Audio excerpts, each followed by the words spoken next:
নমস্কার আমার প্রিয় বন্ধুরা, সবাই কেমন আছো? আশা করছি তোমরা সবাই খুব ভালো আছো।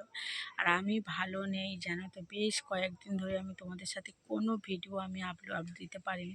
সারাদিন কি করছি না করছি সেগুলো কিন্তু তোমাদের সাথে একদমই শেয়ার করতে পারছি না, কারণ ভীষণ অসুস্থতার মধ্যে আমি ভুগছি। মন মেজাজ একদমই ভালো না।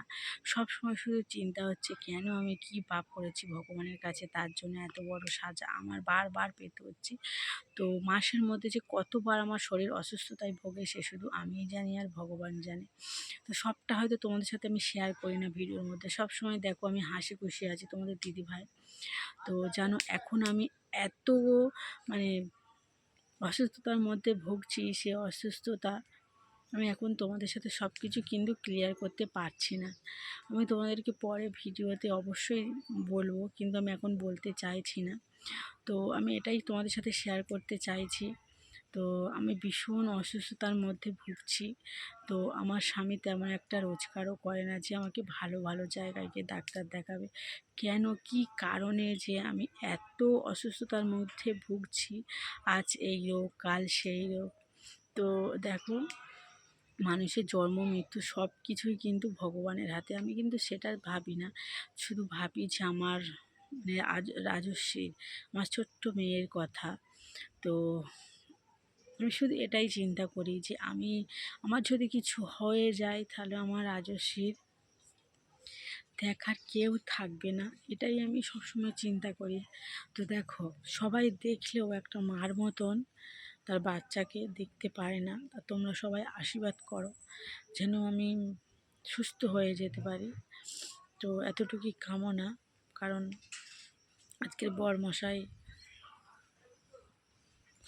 আমার রিপোর্ট আনতে গিয়েছে। তো আমি কিছু কিছু জেনেছি আমার রিপোর্ট খারাপ আছে। তো ডাক্তার তো ডাক্তার তো রোগীকে সান্ত্বনা দেবেই। তো জানি না, আমি কয়েকদিন পরে আবার ডাক্তার দেখাতে যাব। তো ডাক্তার কি বলে, তো সেই সেই তারপরেই আমি কিন্তু তোমাদের কাছে সব কিছু শেয়ার করব। তো এমন একটা পরিস্থিতির মধ্যে ভুগছি আর এমন একটা আমার অসুখ, তো সেটা আমি ঠিকমতো বলতে পারছি না। কারণ কি বলতো, অনেকেই আমার ভিডিও দেখে যারা আমাদের গ্রামে এখানে থাকে। তো আমি সব কিছু এখন জানাতে চাইছি না। তো যতদিন না আমি ডাক্তারের কাছে সব কিছু গিয়ে ক্লিয়ার হতে পারি, তো ততদিন আমি কিন্তু তোমাদের সেটা জানাতে আমি পারবো না। তো তোমরা আশীর্বাদ করো যেন আমি তাড়াতাড়ি সুস্থ হয়ে যাই, আবার তোমাদের সাথে ভালো ভিডিও শেয়ার করতে পারি, এটাই কামনা করো।